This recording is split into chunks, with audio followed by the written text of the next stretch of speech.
I'm sorry, Mr. Dana. Buo na ang desisyon ko. I want you and your friends to vacate your rooms willingly. Wala naman po sila kasalanan. Idea ko po lahat. If you want to kick somebody out, let it be me. Ako po yung nasa likod ng lahat ng nag-break ng rules. Ako po yun, it's my fault. Ano bang pakialam mo sa kanila?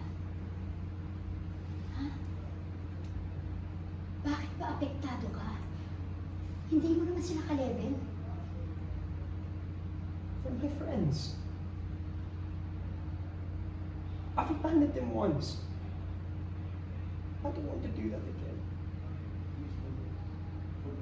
Hold. Drop tayo. Konting your right.